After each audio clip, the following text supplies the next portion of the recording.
when I worked in Nashville, I worked for a company called Whistler's Music. They did it's an ad agency. Mm-hmm. Like I did the demo for Chili's, I want my baby back, baby back, baby back, baby back, baby back, baby. But I did the demo, but I did not get the spot because I'm not a bass. Okay. So, but I could sing low enough to do the demo. That was the one. And they picked up they bought that song because of my demo, but I didn't get the spot. Wow. Okay. Wow. So, but in Cincinnati, there's this restaurant called Skyline Chili. So one day I went into Whistler's. It's in Nashville. I had moved away from Cincinnati. I said, "Who's the client today?" They were like, "Oh, you're not going to know. It's some chili chain out of Cincinnati." I was like, "Are you crazy? I'm from Cincinnati. What is it?" It's only 2 chili chains there, Gold Star and Skyline. They were like, "Oh my God, it's Skyline. That's the client. They're actually coming in today to hear the idea that we want to pitch to them that you're going to sing." So the client, Skyline people came to the session where I learned the song. Crazy. Whenever you're feeling good and hungry, it's Skyline time. Gather together with friends and family. It's Skyline time. It's like an old Platters tune to that. Wholesome, hearty food and a taste that so divine. Together, at last it's Skyline time. Man, I sang that song, and that was in 1997, and they still play it to this day. Hello, and welcome to another episode of Musically Hitched. I'm your host, Zach Reynolds Jr. We are here today with a singer's singer, an entrepreneur, a husband, a father. He's an amazing, amazing talent, creative leader. He's got a lot of stuff going on. He is the one and only Mr. Darwin Hobbs. Darwin, how you doing, man? Amazing. Thank you for those kind words. Oh, man. You have to remind me how much it is. I promise to pay for you to say that, and then I'll cash app you afterwards. But it's I'll invoice you.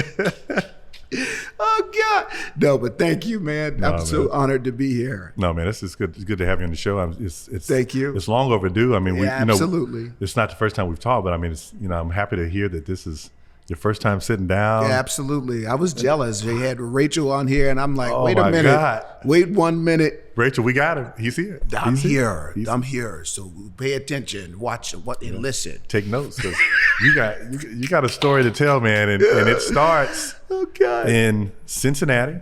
Absolutely. That's Born home. and raised. Born and raised. And you are one of how many?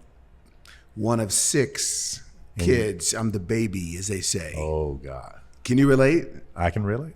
It wasn't 6 of us, but the baby is the baby. Yeah. Right? Well, now one of my oldest brother is deceased, but so I got my oldest sister, 3 older sisters, and one, everybody's older. So to say older is dumb because I'm the youngest. So I got 3 sisters and 1 brother, and then me. Yeah.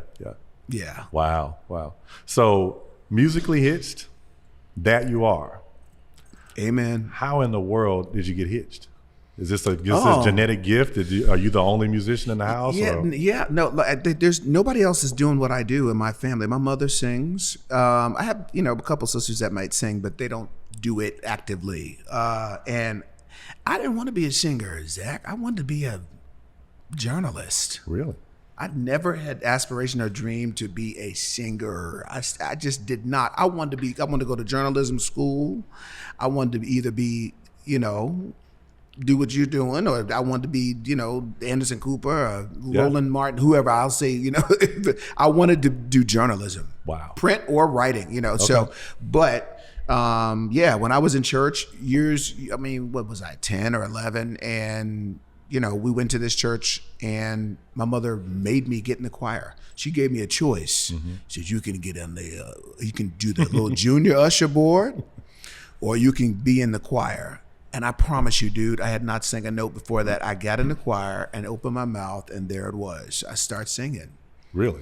And it's so funny because they put me in the little bitty, Sunbuds or whatever you call them, the little bitty kids choir. And I guess my skill and development was more than they imagined it would be. So then they put me as young as I was, I got to sing with them. At one point of the service, the little kids, and Traci, you're still jealous about this because she was in that's how I met Traci. She was already in that choir and already at that church. So Traci so what would happen is during the service, they put the little sunbeams up. We get up, do our thing, and then the young adult choir would get up at another point of the service and do their song. So when the young adult choir would stand up, I was the only little bitty kid from the other they would stand up. I would get up and go sing with the young adult choir too. Okay. Because they just felt like, I guess they saw something, some level of skill in me that was above, and they wanted to develop that. I'm really grateful for those times, though. That's but Traci and the other kids would be hating, wouldn't y'all? No, I'm just kidding. No, but yeah, it was crazy. So that's when I started. That's how it all started. Wow. So no, hey, Mom, I want to sing. None of that. It was just and then. So when did you realize you could sing? Like, did somebody tell you? I think it was back then, man, just at church. And then our youth, the pastor's wife, God rest her soul, Mrs. McMullen, Marjorie McMullen, she developed us, dude. And I think it was her that more saw something in me, because she's the one that said, hey, he can sing with these little bitty kids, but I also want him to stand up with the young adults and be developed by. And then her daughter, Kim, I kind of looked up to her because she was a great singer, still is to this day. Shout out to you, Kim. And, I kind of just gleaned from her, and man, I guess the rest is kind of history. So I sang in that church until I was a teenager. And then I went to another church there in Cincinnati, Ohio, and just continued to grow my craft and ministry. And the other thing that I learned, even again at El Bethel, was a Baptist church there in Cincinnati, just from the very beginning. We were trained in, creatively, but we were also, trained and fell in love with Jesus at the same time. So my faith grew and my talents and abilities. Okay. So when did you realize, okay, singing is not just going to be something that Mom wants me to do? I'm going to actually take ownership of this thing, because now I realize what I can do. Yes. Is this teens, or you already out of the house? I think as a teenager. Okay. I started like getting in talent shows at school, and it's so funny, dude. I'd be singing like I would get up at the talent shows and be singing like "Precious Lord," like hymns, and the girls and everybody would be screaming. Mahalia Jackson, Precious Lord. They'd be screaming like I was singing some R&B song, but I've been singing church songs. I was like known as a church guy, so I did that, and then.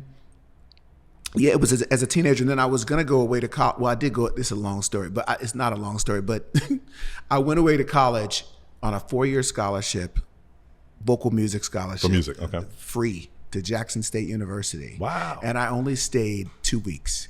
I didn't want to be there. I stayed for 2 weeks. Wow! It might have been shorter than that. Y'all, Traci and my mother, they can remind. I think it was maybe a week like a week. I stayed, man. I was culture shock. I couldn't take it. Wow. And I left. I gave up a 4-year music scholarship. So with culture shock usually culture shock can be, well, it can go both ways. But you're from a larger city than Jackson. Yeah, but it was culture shock in several ways. And that's so good that you said that. It was culture shock because in Cincinnati, more diverse. Yeah. More whites than blacks, but we went to school with everybody. Okay. I went to school with whites, blacks, Cambodians, all kind of people. Okay. So then to go to Jackson State, which is HBCU, I got there and it was just black people. Right. And so that was a little bit of a culture shock. I was like, wow, like it's just us. Okay, great. I can get with it. But let me tell you what else there was. And this is so petty. There was these big flying cockroaches that was like this big. Oh, wow. And Zach, I was one on the elevator when I was headed to my room to get settled in.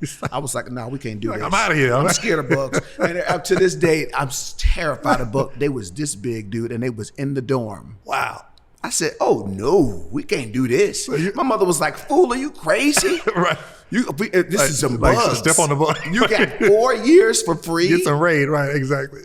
I can't do it. I can't do it. So I just, but it was obviously the reason was bigger than that. I don't think that was a part of my journey to go to a 4-year program and graduate from college. I just didn't. I never have. And so, and I don't believe it was a mistake. I think my journey was and is my journey. I think it was, but to say that that wasn't a defining moment would be untrue. So it was a defining moment. And I think that from that, I did realize, I will pursue this lane of operating as a singer, but it wasn't until,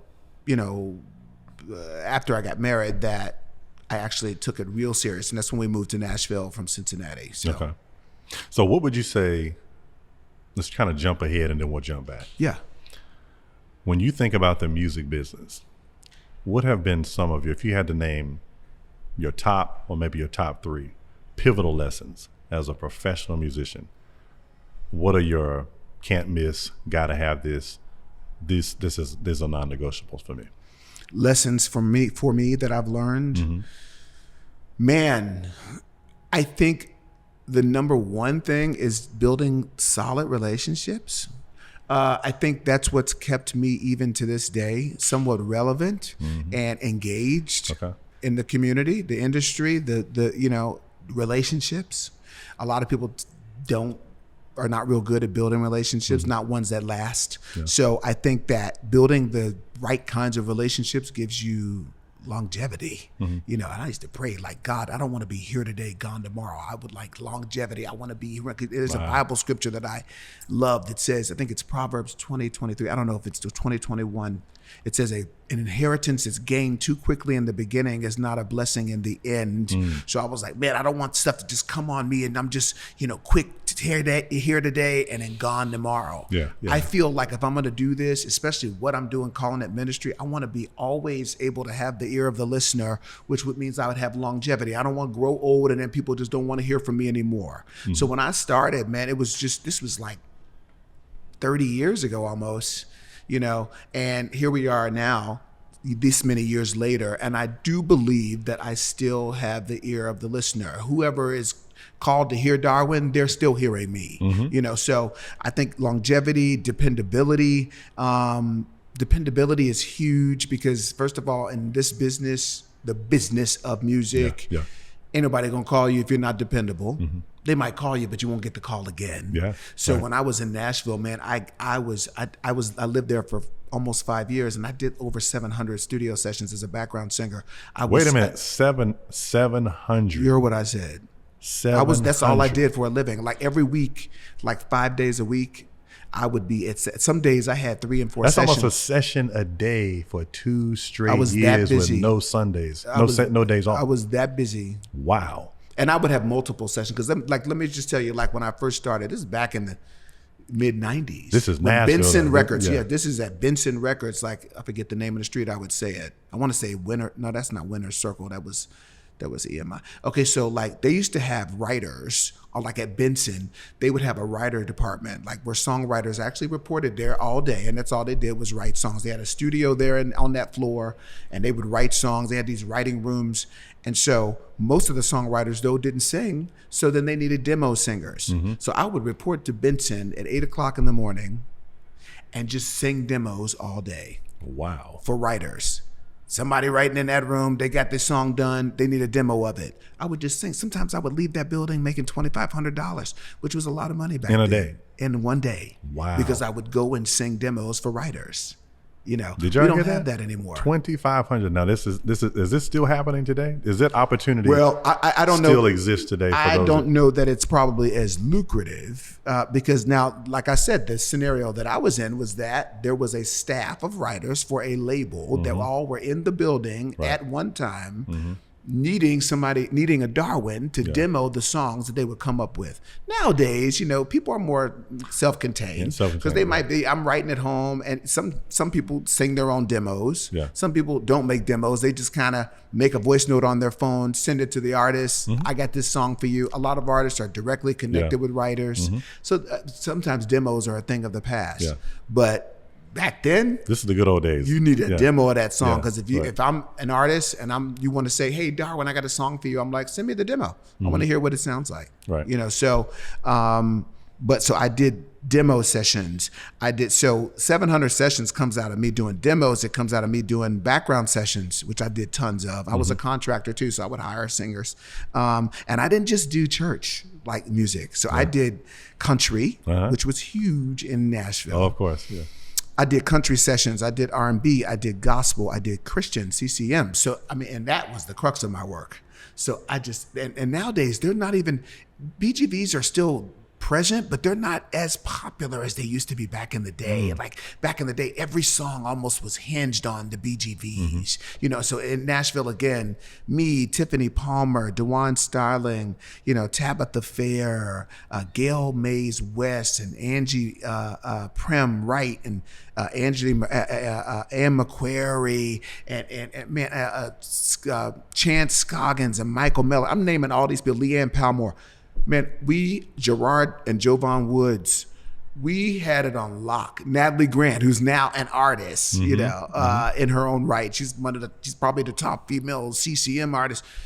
We were session singers together, man. Wow. Tim Davis, who has his own agency in LA now, is doing, you know, almost every animated movie or you hear music on, he has done that, you know, or Glee, the show Glee. You remember that show? Yeah. Tim did all the vocals for that. I mean, so, but we were session singers together, man. So, I mean, I did so many sessions. And again, some of my friends they were offended by the idea of doing anything outside of gospel. So I took all the sessions. I'm like, ain't no, I'm not offended. I don't think God's offended. I worked all the sessions and all the genres, you know, and so, yeah, I was busy. And that's where it started. Wow. So 25, that's an interesting number, man. 2,500 in a day, that would be good money today. Absolutely. And so I do it on a bunny trail. So I said dependability, I said longevity, because you asked me some lessons I've learned. I think honesty, you know, I'm always honest with people I work with, and doesn't always gain you a bunch of friends, you know, because I kind of say what maybe sometimes it's hard to be said. A lot of times what most people are thinking, I'm willing to say it. I was raised like that. That's how my mother is. And sometimes it gets me in trouble, but it is what it is. I feel like my mother always taught us, because I'm terrified, like I told you, of a cockroach, but I ain't scared of nobody, you know? So I just don't have that fear of people, like, you know, so I'm a good person if you want honesty and just want it to be told like it is. I'm that guy, and I can handle it most times. Most times. How do you think that served you in the industry? Because this can be a cutthroat business. Oh my goodness! You know, right? Because I mean, even in the gospel Christian side of things, you know, everything is not just gonna just happen and roll out the spread for you, and nobody's just waiting on you to come into the music business and take it over, right? That's right. So, but you were in demand, right? So, what are some things that you found that maybe along the way, like your particular personality type, served you well, and maybe someone who was maybe less direct, let's call it? Yeah. Did they get looked over? Opportunities didn't go their way? Absolutely. Closed mouths don't get fed? Well, I love how you said that. Speaking of mouths getting fed, because one of the things that I think it served me well to be forthright and honest is when I would be, you know, getting approached for jobs. You know, I would state what it is what it would require for me to do what it is I'm being asked to do. A lot of people, now let me just tell you this, and I'll say this to a camera that's focused on me, people that are just getting started. Because when I was just getting started, man, I did a lot of stuff for free and for gratis, or whatever you want to call it, because I was wanting to build relationships. I wanted people to get acquainted with what it is I was doing. So I didn't come in the door asking for top dollar. I didn't come in the door demanding, you know, anything. I just was like, I'm glad to be here. I'm honored to be here. And if you would have me, let me show you what I can bring to the table. Wow. Right. Now, I'm proud to say it'd be false humility if I try to say, oh, I just did okay. No, I knocked that ball out the park, because after I knocked it out the park, then I can name my price. There you go. You know, there you go. But sometimes you're not going to get the top price showing up at the door, y'all, just demanding what it is you want. Sometimes you got to let people know, look, no, I can swing better than anybody you want to have in here. So just let me get at the bat and let me swing it. And then and I'll show you better than I can tell you. So it's nothing better than to be able to offer a guarantee and to meet it. So I would always guarantee you're not going to get a better tenor on here on these BGVs.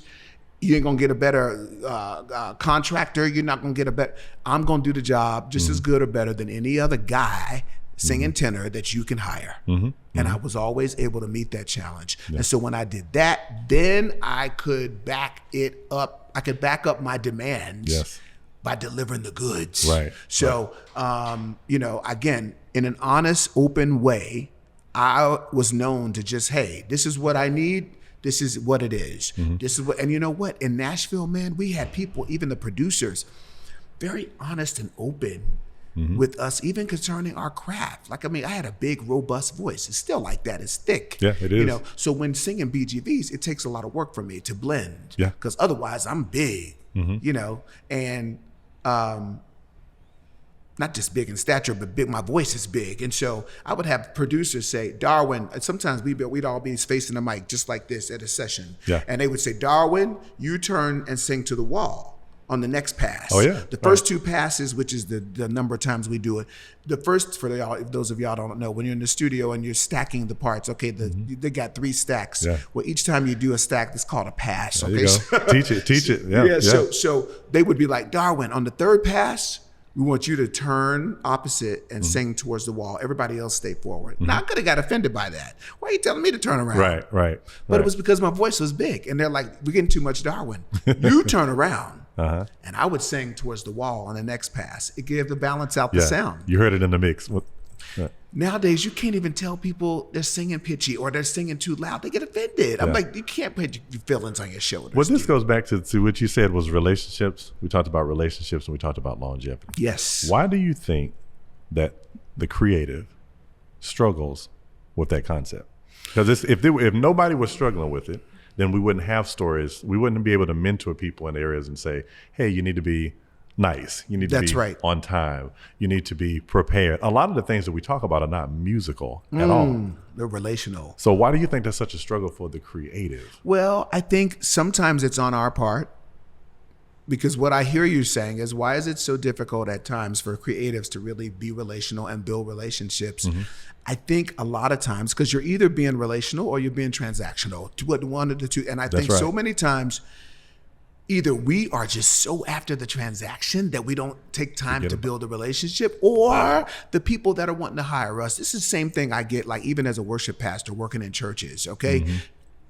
First of all, I'm not coming to your church and working for you if there is not a relational aspect of what we're doing. It can just be transactional, which would be to say that you're going to pay me to come and do what I do. So we're going to handle the transaction and then I'm going to go home. You know, so that means basically I'm a hireling. I come and do what you need me to do, and then I go home. That's fine.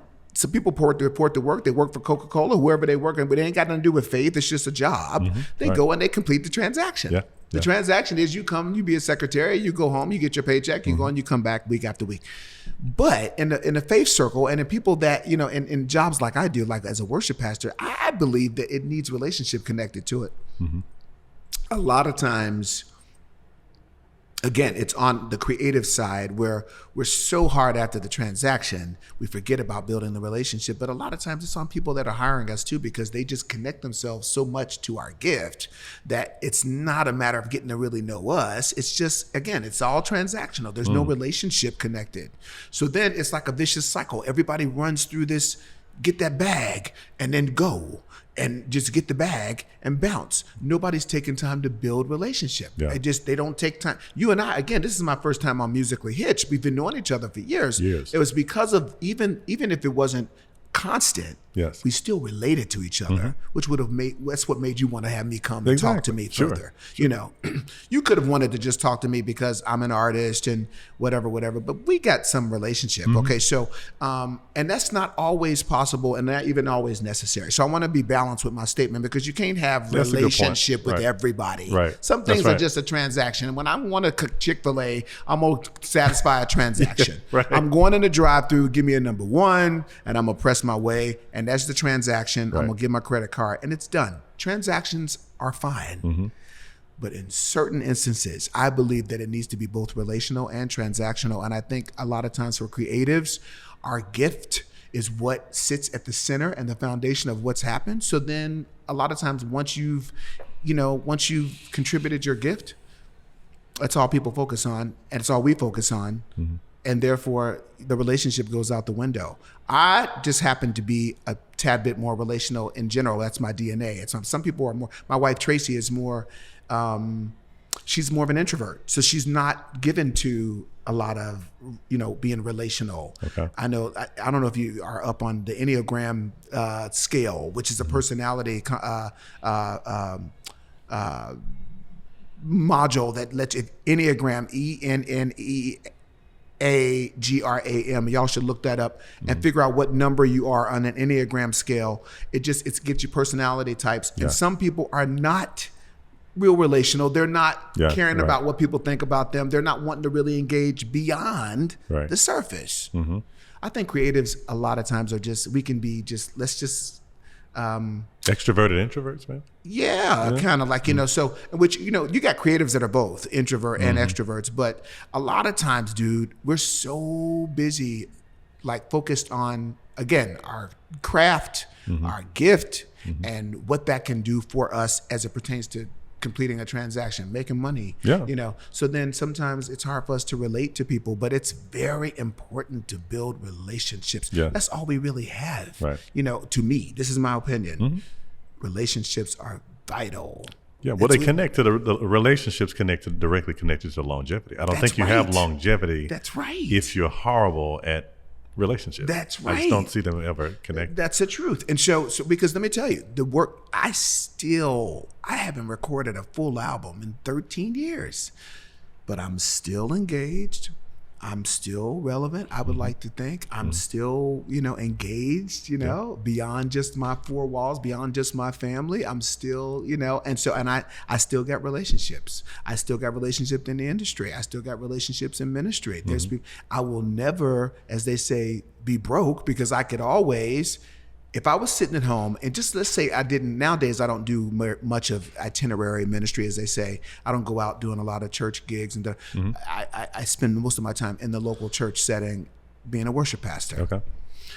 But if that were to ever go away and I felt like, man, I need to really engage, not just for spiritual reasons, but for even in a way, because my ministry for me is also a job. It's avocational and vocational. Okay. So I have a ministry or with a job to do, so it's like it both, because it provides for me financial substance. So if I were ever like not being a worship pastor, I have enough relationships where I could get on the phone today and I would call Pastor ABC and I'd say, hey, do you have need for me to come and share ministry? And then that's going to provide for me an honorarium. And so I will never be, and that's all because of relationships. Right. I got relationships with people I can call. Yeah. You burn those bridges down and you don't have many people to call now. Zach, you're preaching about burning bridges. That's a whole nother podcast. That's so good.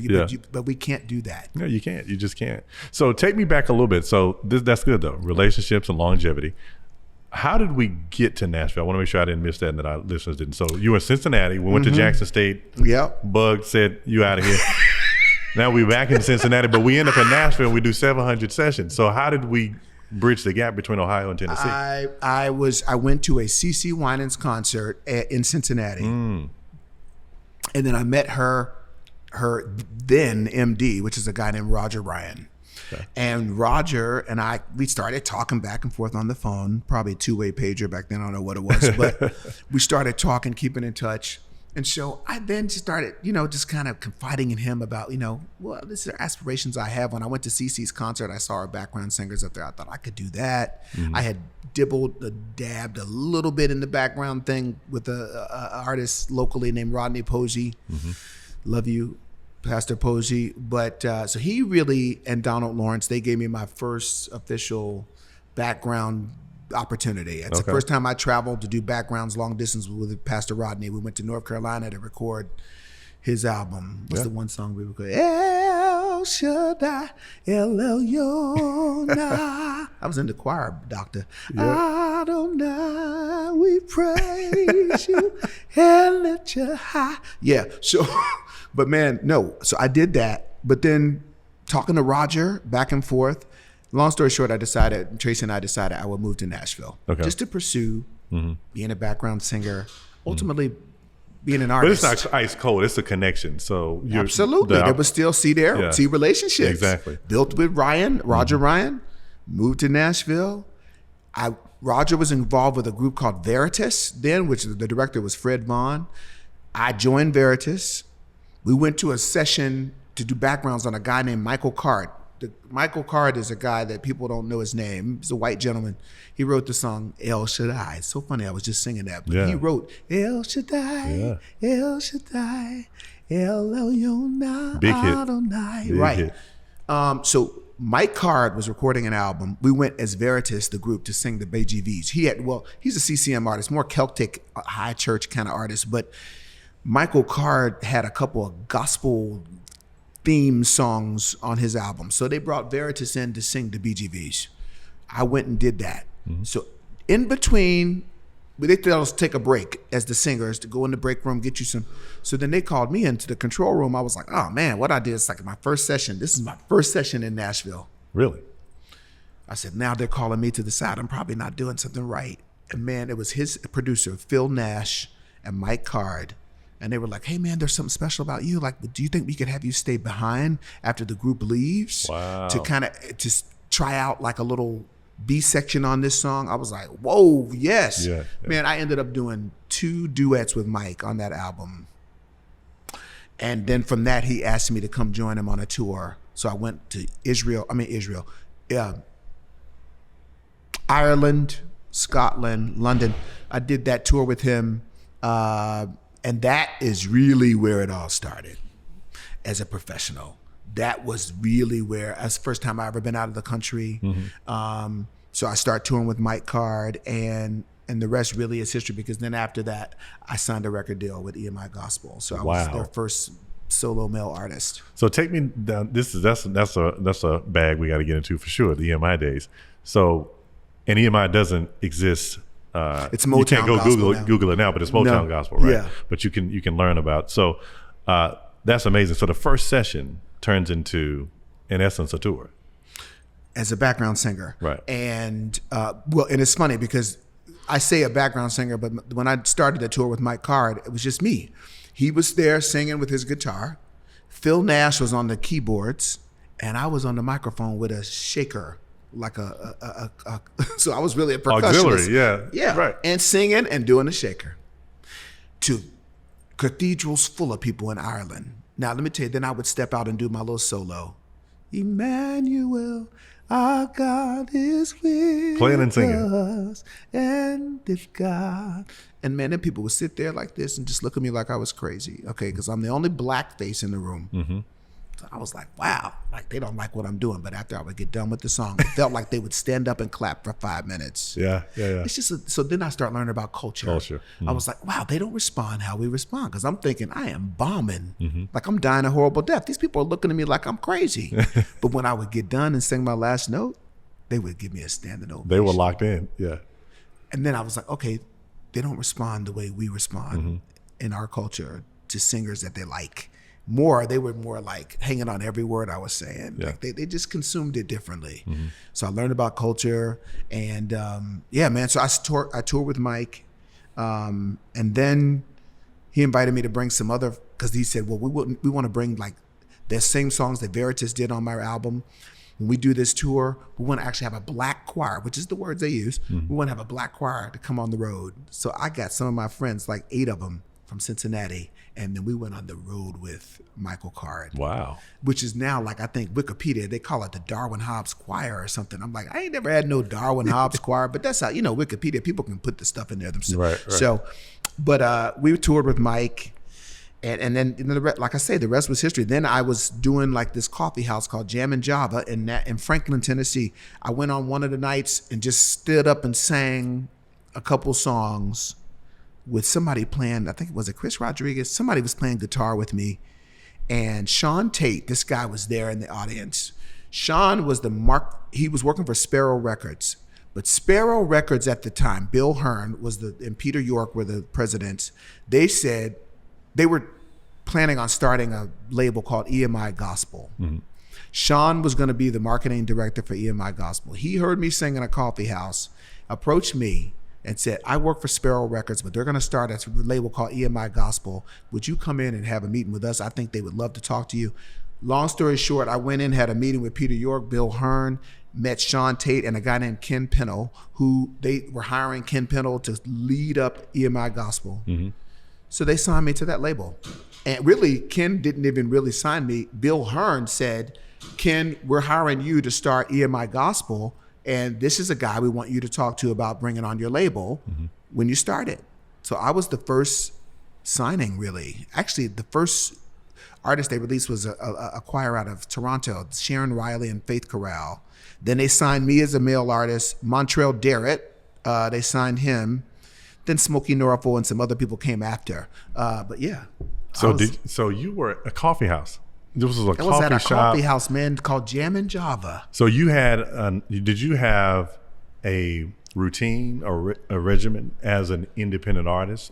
Even you were getting the session calls. That's one stream of income. That's one opportunity.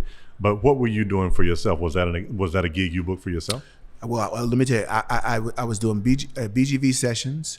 And I worked as a customer service representative on the phone at a place called So you've had non-musical jobs along the way. Well, I worked for Saks Fifth Avenue before I even got in. That's back in Cincinnati. Okay. And then I worked, when I got to Nashville, I was a big phone person. Because I just loved, I had customer service jobs and did surveys. As a teenager, I even worked doing surveys for a company called Burke Marketing in Cincinnati, but marketing research, people calling you, bugging you back in the day about surveys. When I got to Nashville, I still worked a 8 to 5, which was ComData. It was a company, and I was a customer service rep. And then at nighttime, I'd do sessions. But then when the sessions start picking up so much, that's when I was able to quit leave my job. That's why I tell people all the time, don't leave your job until you be self-sufficient, working full-time in the industry. Right. Some people want it so fast though, dude. So then they home hungry and can't pay their bills because they need, I'm like, dude, go get you a job. That's real. An 8 to 5, until the industry has such a demand on your schedule that you can do it full time. But so I was working that, and then again, and doing that, the coffee house was, which I didn't get paid for. That was just like an open mic kind of situation where I could go and sing. Okay. So you're just looking for opportunities again. That's right. Here I'm up at bat again. Let me take a swing, show you what I can do. Hit the ball out the park, and didn't know that one of the fans in the stands, getting some coffee, right, was Sean Tate, who was like, "Yo, who are you?" Right. Guess what I do? I'm working as the marketing guy for a new label that's being developed called EMI Gospel. We want to talk to you. Yeah. So that's how. It was just, that's where, but nowadays, dude, I think people don't hate on like open mics and stuff. I mean, it's like, you got to show up and just, it doesn't pay you anything, but just go be present and show people what you can do. You don't know who's sitting there. Exactly. Right. Well, we do live in a culture where like the word exposure has over the years has turned from positive to negative. That's right, Zach. And I think, and I think that the initial intention that you had and everybody else is that you've got to be heard. Absolutely. Now we have social media and people can't hear you. Right. We didn't, and that wasn't. That didn't exist. There was no. I'm gonna get online and develop some followers. That's and then right. I'm gonna sing, in a room, record something and then put it out. That's right. Tag everybody in the music business. You didn't know who was in the music industry. That's right. You had to buy a CD and read the credits. And you had to buy the CD. You couldn't buy one song back then. There wasn't no one song. Let me buy a single. And it was $18.98 is what people had to spend on Darwin. Right. If you wanted my album, you pay $18.98, or you could listen to the radio. But back then, radio was so guarded, and so the program directors, they decide what the consumer is going to listen to. Right. Nowadays it's just everything is direct to the consumer. We do what we want to do. We feed them what we want to feed them. They can eat what they want to eat.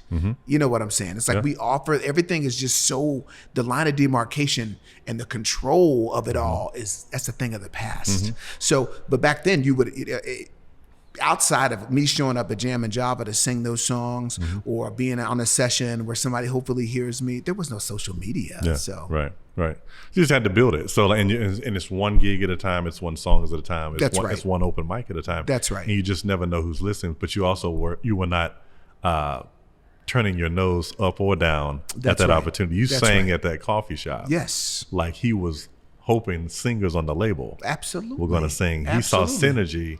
And he said, hey, let's talk. Absolutely. And if I had the mindset of, I ain't going to no coffee house because it ain't no dime connected to it. Yeah. I just believe I probably would not have met Sean Tate, and then the trajectory would have been something different. I'm not saying I wouldn't be doing what I'm doing now, but I'm saying it would not have happened the way it happened. Yes, right. I feel like it was God's providence that had me be willing to go to that coffee house, and because I'd gone to Jam and Java before, but I'd never had sang there, So, but then I asked the guy that was running it, like, "Hey, do you mind if I kind of like come and sing one night?" He was like, "Sure, man." So they actually asked me to sing on the spot for him. I will never forget that. Wow, this is crazy. And then I sang like a piece of a song, and he was like, "Absolutely, you come.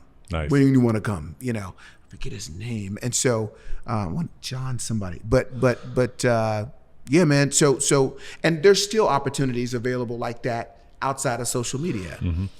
But you got to take them. Yeah. There's doors. You just got to walk through them. So you've made your living as a singer. So we're going to get into the EMI story a bit. But what tips do you have for singers in today's time? Because we're in, it's 2023. Yes. Moving forward into 2024, real quickly, all steam, moving ahead. How do singers today do in real time what you were doing back then? Well, nowadays, especially with the advent of social media. Absolutely. I think nowadays, I'm not going to say it's easy, but it's definitely easier to gain exposure because there's social media. Yeah. I can turn on my phone today and just, "Yes, Jesus loves me." And who knows who's going to hear that. Right. Nowadays, like I said, the line of demarcation, the barriers are just almost gone. I can message Oprah Winfrey if I want to. Right. A direct message. It don't mean she's going to see it. Correct. It don't mean she's going to answer. Right. But guess what? Back in the 90s, no way. Yeah. People have access to me that I don't even know, Zach. I mean, it's because of social media. And so I think that that's one main thing. If people are wanting to break into this, I think that, again, if you want to, how can I say this? First of all, I want to say that people should realize that not everybody, I don't believe, is called to be a recording star. Okay. So I think people need to, number one, determine what it is you're supposed to do. What are you called to do? What are you? Some people, because to me, everybody's not going to be a recording star. Okay, but let's just say let's bring it. Let's focus it in on people who want to be a recording artist or record professionally. Right. I feel that you have to, number one, decide what style / genre, even if it's in Christian music. Is it gospel? Is it CCM? Which is not to say CCM is not gospel, but you understand what I'm saying. Is it, what are you doing? Pop, rock, what style? Okay, so then, I think now the new record label is producers. So like record labels are almost a thing of the past. So I think you got to build, here we go again with relationships. I know where you're going. If you're a singer, you have to build relationship with a Zach, with a producer, with a whoever that can help you write. Okay. If you're a writer, determine that or not. Because some people are writing that it's not really, I'm not a writer. Okay. I can collaborate from now, but. And you're okay with that. You're able to admit that and accept that. And then that way you don't get in your own way. That's right. I'm not, some people to me, I'm like, you're not a writer. Just let somebody else write your songs. Some writers are not singers. They just need people like me that can sing their story that they write, so determine that, find your songs, and just, I think, again, start the creative process by getting with a producer that can, help you kind of lay the framework for what it is you want to do. Decide if you want to be a label artist, or which I think I kind of almost would recommend against that nowadays. I think there's ways that you can partner with labels outside of just completely signing over as an exclusive artist. I think you can there's all kind of deals you can do. Yeah. And distribution, marketing, both distribution and marketing, or just, a licensing deal, whatever. So determine all of that. And then, man, just start singing. I think people need to just start singing, whether it's in church. I know for me, I believe that if people want to be a worship artist, or I should say gospel artist, I think a good foundation for that is local church. I think I'm a supporter of local church. I think that is kind of like part of the framework of how God promotes people is in the local church setting. I think it's a good place to start. There's opportunities to sing. There's accountability, in the right church. And I think that even in a local church, let's say now, like at the church where I am in New York, a Christian Cultural Center, I'm there, Israel Houghton is there, we're kind of, helping to train and develop and grow the creative community there. Okay. So somebody being at art on our watch, it's a pretty good chance if they want to do this, then we can really help them. Okay.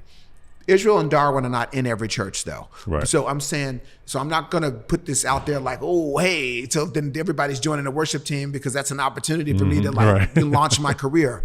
No, because I already said earlier, not every person is called to do this, but I'm talking now to people who really feel called to do this. I think that they should, start out by, being faithful to their local setting.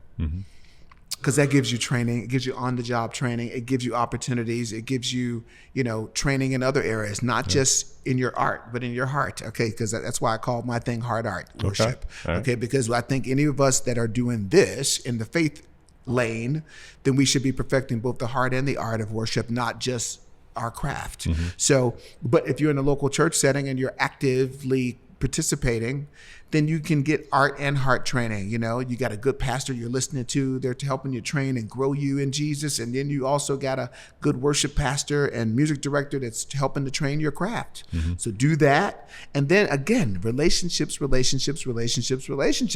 relationships with people that are where you want to go, and let people disciple you. And people despise building relationships, working relationships with people. You just never know. I think all of us are like 2 degrees separated from the person who can. It's so true, man. Oh my goodness. But if we despise connecting with and having exchanges with, go to Starbucks with somebody and sit down and talk. It just, let me go with you, Zach, and just talk to you. I have no idea the platform that you might have access to that can help put me where I need or feel like I'm supposed to be. Because when you start talking, I start thinking. I'm listening. If I'm listening actively, and mindfully, I'm going to be thinking about ways, because of our bond, because of our relationship, how I can assist. There's a natural, I believe, for humans, typically, there's a desire to kind of bring commonality. Absolutely. I don't want to be on totally different spectrums from you if I'm spending time. That's right. With you. I want to know that we have something in common. Birds of a feather flock together. Everybody's heard that. Exactly. But that's what you're doing. You're flocking. So now similar networks, similar resources. Yes. Hey, I need to introduce you to such and such because he's doing X, Y, Z, and his cousin is the head of whatever. You just never know. You never know. But you open up a huge can of worms of opportunity. Absolutely. By just but talking. You gotta be willing. All of what you just said, which was so good, by the way, but all of what you just said requires you showing up. It requires you being present, and it requires you being willing to give yourself to relationship, to relating with other people. I ain't saying you got to be best friends. That's true. But sometimes just a willingness to show up for a conversation. Yeah. So EMI, this was a moment. You recorded how many albums with the label? You remember? 7. But not, I think it was just 6 with EMI. I did one album with Tyscot. Okay. And then EMI put out an album called The Best of Darwin Hobbs, which is still a kind of a sore spot, if y'all are listening, because no, I'm just kidding. But really, honestly, let me tell you how I found out I had a best of album. My mother called me and she was like, "Oh, I see, I'm so proud, the best of." And I was like, "What are you talking about?" She said, "You got a best of album?" I said, "No, I don't have. What are you talking about?" And dude, they had put together an album and put it out. But this is another lesson in another podcast we can do about ownership and whatever, because guess what? They could do that without my permission. And because why? They own the masters. They own the masters, right? They own the masters to and so that's the other thing. When you sign exclusively to a label, then they own you do. I did all that singing for all those 6 albums. I have no say. They could do what they wanted to with it. And they put out a Best of Darwin Hobbs album. I didn't even know they were planning that. I was off the label. I was off the label. I left the label. Right. So, But kudos to them. That's what they're supposed to do. They're in the money-making business. It's profitable for them to take an album and make a compilation. I'm not required to stand in the studio and sing for them anymore. Right. But guess what? They're like, we don't need you to sing. You already did 6 albums for us. We own those. So we're going to make a compilation of all the songs that we think are the best that you did, and we're going to put that out. Right. And they put it out in conjunction with another album that I was doing with another label. So they were able to ride the wave of that marketing and all that another label paid for, but they're like, oh, Darwin's recording with another label, so we'll just put this best of out and we'll put it out right in conjunction with, that's the name of, that's how the business goes. Music business, so, right. That's how but if you don't know that, then you'll be like I was, and like, y'all put out a what? Yeah. How'd you do that? I don't make any money from, you know what I'm saying? So what lesson did you take away from that? That's a music business lesson right there. So how are you conducting, you mentioned HeartArt, right? Yes. That's a, I'm sure it's both a labor of love and a venture. Sure. And so how are you approaching your own? Are there some tricks of the trade, tips for business that you would provide our listeners about, particularly in the creative space? I feel that, far too many of us are unlearned about the process, the music, the business side of things. Okay. Which here again, redundancy is going to be I'm redundant today, but I'll keep saying relationships, Zach. You got to get with somebody. Like one of my closest, dearest industry friends is Ted Wynn. Ted is have you ever had him on Musically Hitched? Not yet, but Ted, you need to be on the show, man. Dude, let me tell you something. I know he's a music publishing guru. And that word alone that's a whole episode by itself. Publishing is it's like math, and I hate math. Okay, so but you like checks. Thank you. Publishing Zach just brings preached, checks. y'all. They get sent an offering in because he just preached a sermon. That was hey. Let me tell you, Ted though, just to use as an example, is somebody that I'm able to call because I got a relationship. That's Ted, good. I need to know this. Yes. Tell me what this means. What do mechanical royalties mean? Da da da da da. And so, but. Too many of us don't take time to learn. So I would say you gotta, but there's books out there that can train you and teach. They may not render you as knowledgeable as Ted, but they will give you the 101. But you don't want to be in a conversation with a Ted and not know what he's talking about. So that's the homework that I think absolutely that artists could do, is that they can buy a book. They can get on Blinkist now, which is almost like the Cliff Notes when we were in college and you didn't want to read the whole textbook, that it'll summarize a 500-page book in 15 minutes. Exactly. In podcast form almost, exactly. Right? So I think that if people would actually at least give themselves a chance to accept the benefit of the internet sometimes and its availability, you show up to that meeting and you sound a lot more intelligent than you do in a Ted or a Barry Gordy or a Clive Davis. That's right. I'm talking to a hole in the wall right That's here. right. You've got something to give back. Absolutely. And I think that elevates the exchange like you were talking about, but I digress. Yeah, and here's the thing. I got to say this. It really is, to me, it's difficult. I mean, the music business is very tricky. And and there's so many clauses and ins and outs of whatever. It's Ted is one of the people that taught me, like, even with like getting permission, like people think, let's say if I wanted to go record, I don't know. Well, I did it with the Luther song, like years ago. I recorded So Amazing. Okay. So people think, oh my God, how did you do that? Like, he gave you permission? Well, we didn't need permission. It's already been released in the marketplace. I can record what I want to. Now I don't get paid. Right. He gets the mechanical royalty. He gets all of the bag, the writers and the publishers, and everything. But I don't need permission. Now, probably if he would have tried to press us and say, "I don't want you recording that song," it would have went to a court of law, and he would have lost, because that's just how it goes. Once you release something to the public, at a certain point, right? People can go and record it, like And then I also learned that even sharing songs via email and sharing your work like that, it's considered a public release. So then people can go and sing it and reproduce it as a cover. Now you still get the rights to it and get paid. Right. But people have this misunderstanding all the time. Like, people call me all the time, even though I didn't write He's Able, the song that I'm most popular for. Dietrich Haddon wrote that song, but people always call me like, do you mind if I use He's Able, or do you mind if I sing He's Able? I'm like, you don't need my permission. Right.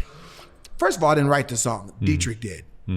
You don't need his permission either, but you got to call him to get the mechanical license for it so that he can get all the money that he gonna get the proceeds. Right. But you don't necessarily need his permission. And if he tried to stop you from recording that song, he would lose in a court of law based on how the rules It's work. just the music. It's the law. It's copyright. It's the music business. It's right. We're talking about stuff 100 years. It's not new information, right? And so, but if you don't know that, excuse me, microphone. If you don't know that, then you'll be kind of like in a world of trouble. Or you'll be, like you said, sitting in a meeting with somebody. I've been on the phone with Ted a lot of times and had to fake it like I knew what he was talking about. Because he'll just start rambling stuff off like, well, it depends.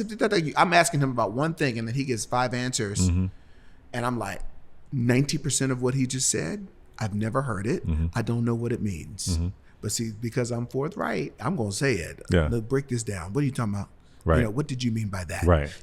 And so we got to be learned. Okay. That's a piece of advice I would give to people. And sometimes we're so busy talking instead of listening. And I think we got to be good listeners. I think that so many of us are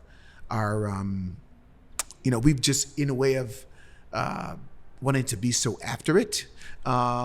We don't take enough time to invest in, I think that people should do more investing in ourselves. I think that to talk to a Ted or to have his company work for you is not free. And I think that we need to be more conscious about investing in our own selves, and because everybody wants something for free. And it's not always like that. That's why you got to go to these, some people call them conferences. If it's a conference, if it's a seminar, whatever it is, invest in yourself and go and be a part of what's happening. Get the information, right. Everything is not going to be where you could just click on like Musically Hitched and get some of what we're saying. But you got to invest in yourself, so I think you got to be learned. And one of the ways you get learned is to invest and go to some seminars, sign on to some websites, go buy some books, because the business of music is very tricky and it's very difficult to me. I don't know. I'm a pretty smart person, but it's very difficult. Yeah, the legislation changes. It's not constant. It evolves and it grows. And every time, like streaming didn't exist when you were on EMI. That's right. So that's something you never would have had to deal with as someone who gets a deal today. Absolutely must understand. Absolutely. Right? Yeah, that wasn't even a part of, are you kidding me? I remember back then, like if you released your album, like if you to be like number 1 on the charts, you probably have to scan that week like 20,000 units. Yeah, big number, right. But because when the age of independent artists started coming into, and so I remember one time Ken Pendle told me, he said, do you know the average number of sales in the business right now, just because of how much content is out there? The average number of sales per album was like 700. Wow. That's because when you added all of the content, the average was that small. But that's just because that's when it just started getting flooded. So like now, probably if you sell 1,000 units, you're probably going to be in the top. Yeah. Things have changed, right? They just have changed so drastically because now there's streams and then there's actually purchases and it's just a lot, man. But if you're not trying to be conscious about staying learned, you're going to be behind. You'll be a great talent, but without any, any, as they say, je ne sais quoi, as a business savvy, and you're going to be taken advantage of, and you're not going to be probably collecting a lot of money that you probably should be, because you're not going to be up on which, platform. You're not going to be registered with Sound Exchange or, any of those platforms that get you. I get those checks and I'm grateful for them. Yeah. But guess what? I remember seeing the Sound Exchange. They sent out the email like years ago, you probably know, and they were like, these people, we have money sitting here. Unpaid. And I was telling my friends, like emailing my friends, like, your name is on this list. Your name's on the list, right. And they did, most of them just had no idea. Now they're getting checks regularly. Yeah. Because these were unclaimed funds. Some people they still don't know that. Y'all registered for Sound Exchange? You gotta knowing is half the battle. We heard that a long time ago as kids, right? With G.I. Joe, but that's really, really true. So when you think about, everything has not been easy for you, I assume, right? You've had challenges along the way. What are some of the mistakes, if you can share, that you've learned from, that you feel like, okay, I'll never do that again, but that taught me this? Any failures along the way that you think could help the listeners? Yeah, because just when I talk about me being forthright, I mean, I was temperamental years ago, and so some of that, my filter needed work, and again, I was not as happy as a person, and I was real temperamental. Some bridges I did burn, because of this. Did you recover from those, or they remain? Some of them. I think some relationships, still haven't been repaired. I mean, just a couple of them, and those two that I'm thinking of right now, I'm okay with that, and I don't know that in this dispensation of time or life that will ever be repaired, and I'm good with it because it probably was bad for me to begin with, but the way that I ended them might not have been good. Okay. And that was because of lack of maturity. I was younger, so I was a hothead, so I wasn't just forthright and honest. At times I was a bulldog when it needed to be a poodle or whatever. So I mean, the mouth, and I'm like, hey, so I have made those kind of mistakes along the way. But I learned, that people don't want to work with you if you're giving too much, as they say. You too much, you're doing too much. Right. So, but that was I had a lot of personal resolve and personal issues. I was sexually abused as a child, and so that was before I really came to grips with that. I went on the Oprah show in her last season, and I told my story about child sex abuse, and after that, and I went to therapy, and I started combing through all of that, because before I really started dealing with that, then that's what people were catching. People were victims of, my own interpersonal unresolved issues. Right. So, and then I would be on the attack mode. But that was because I was just hurting. I was a mess, and so. That's the other thing, I just encourage people, just to really develop your character, because so many doors can open for you, but then if your character is whack, like mine, I had some doors open and I walked through them, but then a couple of those doors I know I can't walk through again, because I know I set a match when I walked up out of there. Okay. And the match was this, but it's okay, because God has redeemed that, not in maybe that field, but the redemption has come through other doors that God's opened and given me another chance to be better. A couple of those doors, like I said, I can't walk through those again, but it's all good, because I probably shouldn't anyway. So you grew from those experiences. They weren't even those things that you may not be able to do again. You can't recreate those exact moments and do them differently, maybe like you would today. Right. But there was still a lesson that you took away from it that's impacting your now. Absolutely. And your future. Oh, absolutely, man. I mean, well, let me just chronological age. I mean, just age has helped me to grow up. I have a family and a wife, a daughter, so there's more responsibility, and that has helped to grow me. Again, personal resolve and therapy, has helped to grow me. And, just talking to people, unpacking stuff from childhood. So many people I know, especially creatives, man, we're walking around, it's just unhealed children, really, that are trying to engage in an adult process, and unhealed children trying to engage in an adult process. Oh yeah. So I mean, it's just we're doing that, and man, we just keep hitting a brick wall. We're wondering why we just keep hitting a brick wall. Man, that's the half of that stuff is your 7-year-old self hitting that brick wall as a 35-year-old. But until you resolve and get some mental health going, we don't talk enough about mental health. I don't care what nobody says, but till you get some mental health going, and then, again, as they say, your gifting can open doors where your character won't be able to keep you, so you got to develop that character. It's very important for creatives, because, we have way nuts anyway. So we just are. Creatives are some crazy folks, but we so many times we're pulled on to provide peace and happiness and love for everybody else. On the weekends, when everybody else gets their time to unwind, we're the ones providing that entertainment. Right. So we don't really get a lot of times to receive on the receiving end of that. We always having to make sure y'all happy. So a lot of times we're just kind of off kilter, when it comes to mental and stuff like that. But I mean, so I'm going to speak in behalf of my creatives. I'm not, just be patient with us. Yes. Because we're we're a piece of work sometimes. So Yeah. it is what it is. So talk to me about when it comes to negotiation, right? Because, to make a living as a singer, some people would say that's a little bit more challenging maybe to make a living as a keyboardist or a guitarist or a drummer or whatnot, right? Keyboard music is needed for every song. Maybe your voice is not needed for every particular song, right? Sure. What are some pointers for because we talked about open mics and things like that. Yes. Session work may not be as plentiful as it was in the past.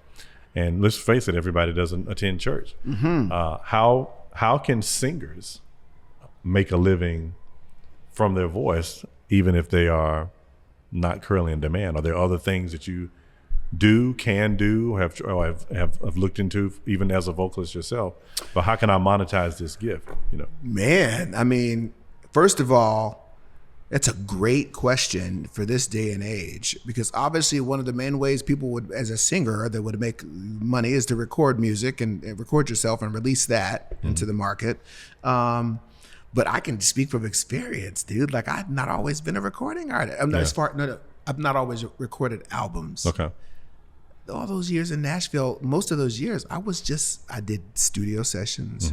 I was a voiceover artist, so I sang ads. They don't like to say jingles. They get offended when you call it jingles. Even if you go to Cincinnati to this day, Cincinnati's known for chili. Okay, so when I worked in Nashville, I worked for a company called Whistler's Music. They did it's an ad agency.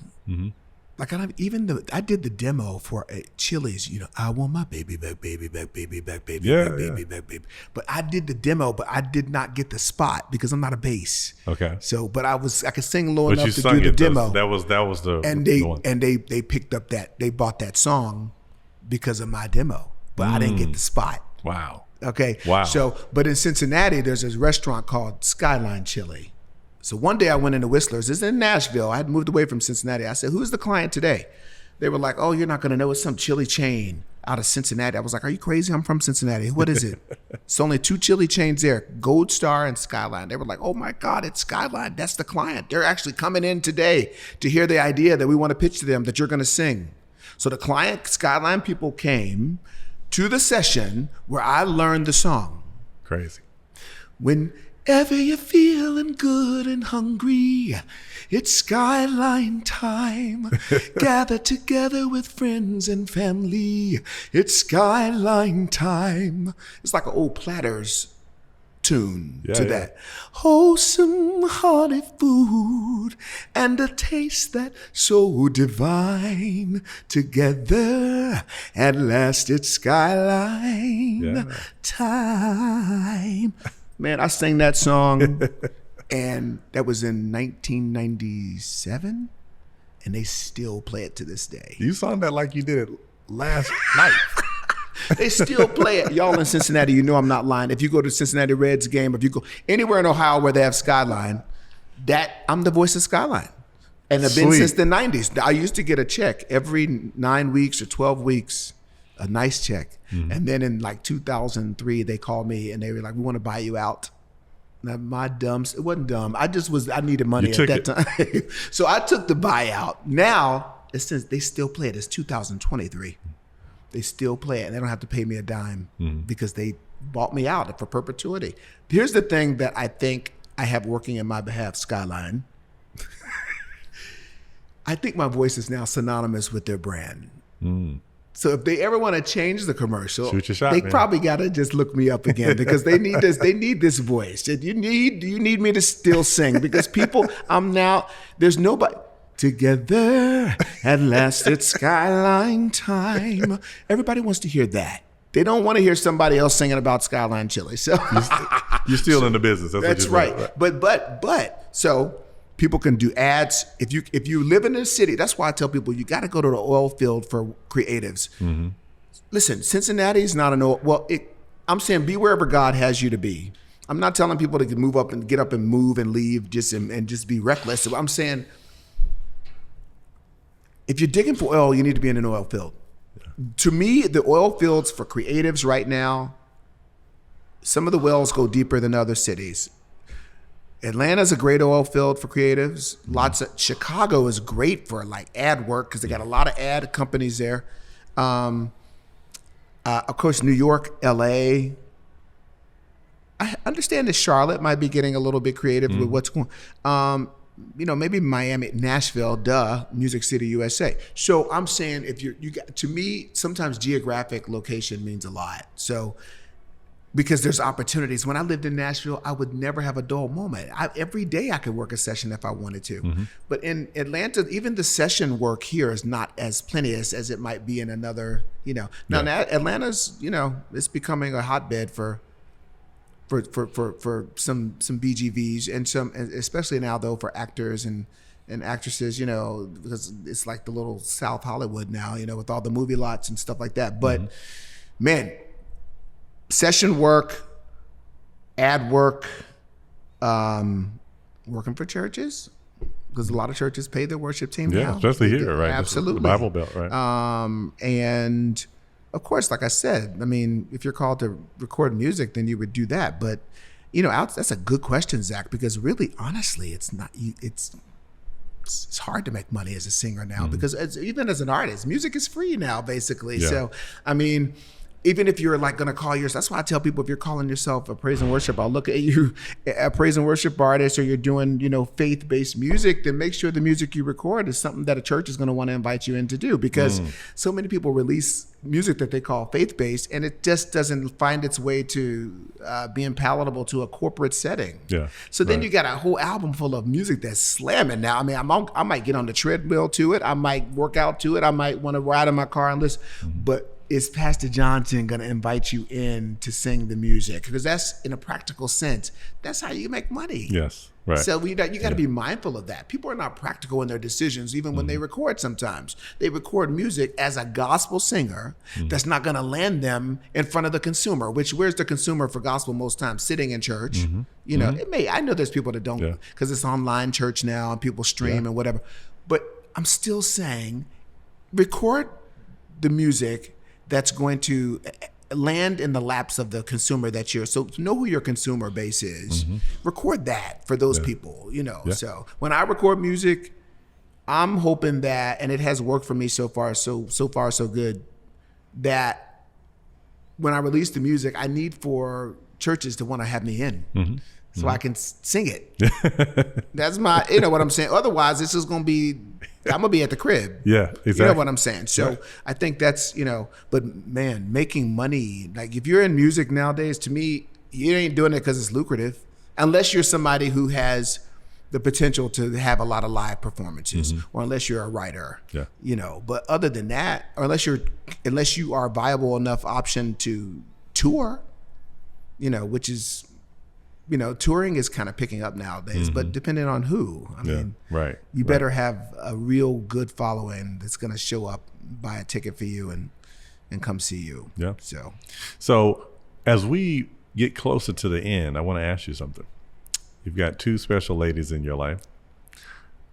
See, that just automatically brought a smile. It did. I saw it, man. You lit up the whole room. Oh my goodness. You've got wife, beautiful daughter. Yes. How do you balance being a businessman, creative, while keeping home happy? Oh, geez. That's a loaded question. But I've got a lot of practice by now. Man, I just believe that really goes back to even being mindful of people also are not cognizant enough of who it is they're partnering with, even for life. And being honest and open about what your trajectory has been, what it is, and what it will be, even when you are getting married or whatever. Now, Traci and I are a little bit different, abnormal. We've been best friends since 5th grade.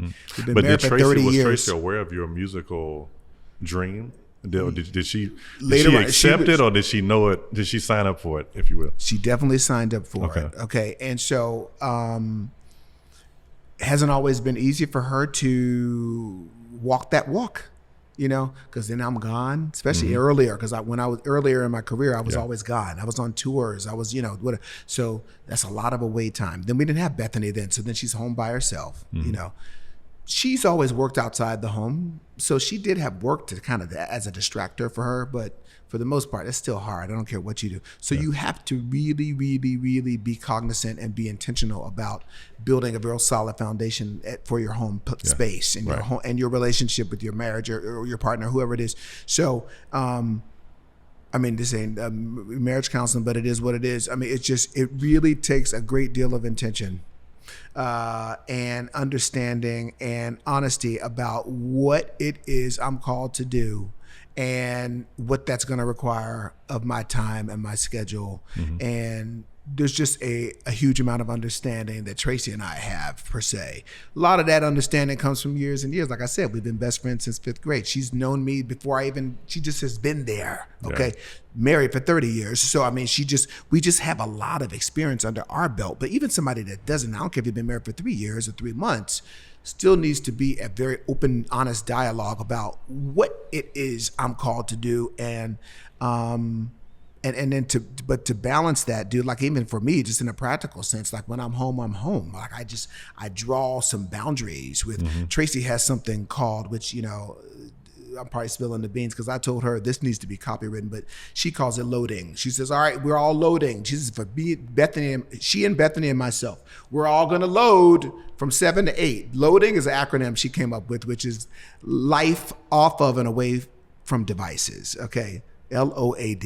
So she says, we need to load.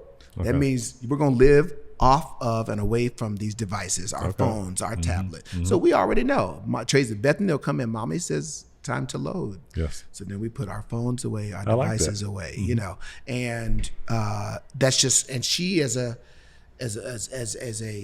keeper of the home and as a caregiver, she can tell when the electronics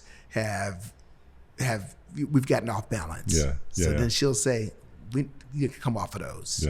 You know, so that's one of the ways that we maintain a balance and she helps me keep a balance, you know. Now, I know some people might say, oh man, you're the man of the house. How's your wife going to tell you? No, that's the first mistake you're making because it has to be a team effort. And so you do what works for you. And as for me and my house, you do what works. I'm not saying everybody has to do loading or do what works for you, but I'm saying as a general rule, and I got 30 years in, so you might want to listen, you know, you have to maintain a balance of when you're home, then shut everything else kind of off. You know, when you're home, be home. You know, and so that works for us. I mean, you know, when it's just we're very cognizant and intentional about being in the now, in our now, you know, and really being present and not absent in the moment. So it takes a lot. For creatives especially, we're so easily distracted. When I was growing up, they didn't have ADD. They just beat your tail and say, you sit yourself down somewhere and couldn't pay attention. That's what they, you know, there wasn't all this medicine and, you know, ADD, you know, which I wholeheartedly support, you know, mental health and people that are struggling with ADD. But we didn't have that luxury, we just didn't even have that information back then. They just didn't call it that. They just say you bad. Or they put you in a special ed class or whatever. But a lot of creatives, though, I think suffer with ADD, where our attention is the general public now is, to me, attention deficit. But yeah, man, I just think we need to be in the moment, be very present. But that takes a high level of intention. Again, off of devices and just scheduling time and not breaking those commitments that you make with your family, you know. Traci and I have a miracle. Bethany is 9 years old. We're 55. Okay, so, you know, Traci got pregnant at 45. We didn't think we could have kids. Okay, and she got pregnant at 45 years old. We had 0 kids. Bethany's the only child we have, but she's a miracle. But still challenging. Amazing. We're 55. We're raising we'll be 63 when Bethany walks down to graduate from high school. You know, so it takes a high level of patience, high level of planning for me. That's why I don't travel as much. I'm like, I didn't wait to get this miracle of a child and then be an absentee father. I'm not doing that. So a lot of stuff I turned down because I just cannot do it. This is me though. So, I mean, it just depends on where in life you are, you know, what age are you? What are you supposed to be? Now, I know for me, 90% of what I'm called to do is at the local church setting. You know, that's why I'm at Christian Cultural Center. I've been there for 12 years. That's what I'd spend 90% of my time is to train and develop people in the local church. I'm not called to be out on some tours and doing all of that. I did that back in the day. Now I know what it is. I have focus. So it takes a great deal of focus and being committed to that. So, I mean, that's what I'm supposed to do. That doesn't render me imbalanced. It doesn't render me gone too much. I do it, and then I have a level of consciousness about what it requires for me to be present and accounted for in my home, in my marriage. And so, and anything that's going to take me outside of that balance, I don't do it. Yeah, that's good. That's good. I want to switch it up just for a little bit before we transition. Ask you some questions, just kind of see where your headspace is. Oh, okay. So, a little trivia thing that we do from time to time with different guests. Beach or mountains? Oh, mountains. Why? Well, I don't, and it's funny you ask that because I'm a swimmer, but I don't like to swim in beaches because I'm scared of I'm not going to step on no jellyfish. I'm not going to swim with nothing that ain't human. So so I said mountains because I don't like beaches. Gotcha. $5,000 a month for life, royalties, or a lump sum of $20 million. Oh, I'm taking 20 million. Why? I take 20 million because I feel that I can do more with it sooner, because who knows how long I have left on the earth. I want the 20 million because I feel like I can do more faster. I don't want to have to wait for, what was it, the other amount you said? You said like $5,000 a month, residually, No. 20 million up front. No, I want 20 million. I'm going to be able to invest it into means that I think could render more than 5,000 a month. I'm going to be able to do it more exponentially, like faster, and I'll take the 20 million. You're a journalist. Oprah, Barbara Walters. One's your mentee, or mentor, I should say. You're a mentee of one. Oprah, Barbara Walters. I would probably say Barbara Walters. I think I know why you would say Barbara Walters. because you're a straight shooter. But not saying Oprah's not, but just Barbara Walters had a brand around it. I just would say Barbara Walters because she asked the hard questions. Oprah asks hard questions too. I also say Barbara Walters because of the breadth of people that she's spoken to. Oprah has spoken to a lot of people too, so those are two good choices. But I'm going to say Barbara because, I mean, she's spoken to everybody. She's interviewed everybody. And I like how pointed she is. Like, she's going to ask the hard questions, man. She was a legend. What? Dining at home or eating out? Definitely dining at home. Did you cook? I cook. So, is that why? Absolutely. Okay. Because we cook. I know, well, Traci cooks too, but I like to cook. And because I'm a homebody, I like to be at home because of being so over the years historically, and even now still having to go travel twice a month, I'm always going to take the opportunity to be at home. Plus we can cook. So, and I feel like it's in a prideful, petty way. You know, I feel like my food tastes better than yours. So, and you can look at me and tell I can eat some food. So I know what tastes good. And restaurants are cool, but nah, dude, we know how to fix our own food and make it taste how it's supposed to taste. So, yeah. On this side of things, if you had to do it again, would you choose creative career or something more dull normal, as they said in the Millionaire Mind? I would definitely choose normal. I would not be in the creative lane. Even now, I'm going to look in the camera and say this. I would like to have a position, maybe just as a staff writer or some kind of like, just if you're in journalism and you think, you know, because I'm trying to talk him into producing a podcast for me. God help us. And so, so I'm saying, no, if I had to do it all over, definitely I would not choose a creative lane. I would be able to be my creative self when I wanted to be it, but I would not have my financial substance, my income connected to a creative lane. Not in this. No, I would not do that. In today's world, right? When you did it, it was different. Absolutely. Because we don't want the listeners to get confused. That's right. We're not talking to you about trying to talk you out of being musically hits as much as just saying, absolutely. Know where you are, know what season it is, right? Yeah, I would probably even thinking about the title of your show, Musically Hitched.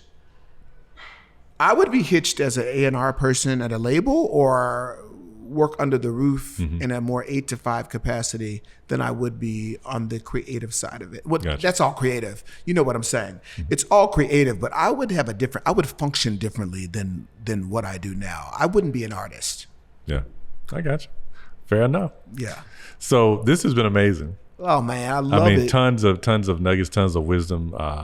I love the context around relationships and longevity and the correlation, because I really don't believe that you can have. I don't believe you can have relationships and not have longevity, and I certainly believe you can't have longevity if you don't have. That's right. Relationships. They're right. two peas in a Yes. pod. They definitely connect. So, and I think you've done that. Celebrate your accomplishments. Congratulations. Thank you. In advance. Depending on when you watch this or catch this, he may have his star. Oh on yeah, the sidewalk somewhere in Cincinnati. That's right. In case you tour in the city and That's visit right. around. That's right. So, I would say long overdue. Thank you. But maybe even right on time. Great guy. Much success to you. And Thank you. Don't know what your future endeavors are, but I know you got some things up your sleeve, and you Yeah, can share those as we close if you want. I again, it's been so many years since I recorded an album, but So it's do another time. one. It's time for it to do that again, but it's in a different. I do it with a different goal, okay? Because like I said, I'm at the local church level, and I'm spending 90% of my time at the local church with local church creatives. Okay. So I do want to record an album called Set List, and I call it Set List because it's very pointed and it's very focused on music that we could do in the local church setting. So I want 10 songs that people can load into their Planning Center online app, and they can use those songs without any question. Nice. And also that I feel called to, with HeartArt Worship, to go and just kind of share and help develop and train creatives, even with workshops and with I call them intensives over the weekends at different churches around the country. And so when I do that, the soundtrack that I will use will be my own music, which will be Set List, because which I love singing everybody else's music, but finally I'm gonna record 10 to 13 songs that are the soundtrack to the work that I do when I go into these churches and train these singers. So I'm excited about it. I'm gonna say this here because maybe people will see that, I'm kind of looking for songs. I'm not looking for songs that are too wordy. I'm not looking for songs that I'm looking for songs that are land where I call enthronement worship. Songs that just talk about God being holy, His majesty, songs that are repetitive, that people call and response, that are easy for people to pick up. So if y'all writers out there and you writing some songs, then shoot me an inbox on Instagram or somewhere at Darwin Hobbs on Instagram and on Facebook. But so I am looking for songs because I don't write, so I'm the guy to sing your songs. Yeah. So but I don't write. So I really do need writers to hit me up. Yeah. Well, if that wasn't a plug, I don't know what one is. Absolutely. So that's an opportunity, and that's what Musically It's is all about. Helping Absolutely. people find their way to their dream, or just helping to sustain their dream. And Yes. just overall improve the musical landscape, right? Yes. We all benefit. Music is everywhere. That's right. We can hear it in the background in this building that we're in now. That's right. We're going to hear it in the elevator somewhere, in the car. We can't get away from it. So Wow. we're all musically hits in some way. Everybody's not a creator. I've never heard anybody say that, Zach. It's the Music truth. is everywhere. That's It's so everywhere. true what you just said.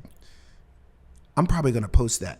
I'm giving him credit right now for that. So I'm not giving you credit for that every time. It's mine after Every two time. times. times? Music is everywhere. That is so profound because it's the truth. Yeah. And certainly I didn't make this up, but it's, I was thinking about this the other day traveling abroad. It's the universal language. I couldn't speak the language, in France. I'm not fluent in French or Spanish or et cetera. But everybody, you could play September anywhere.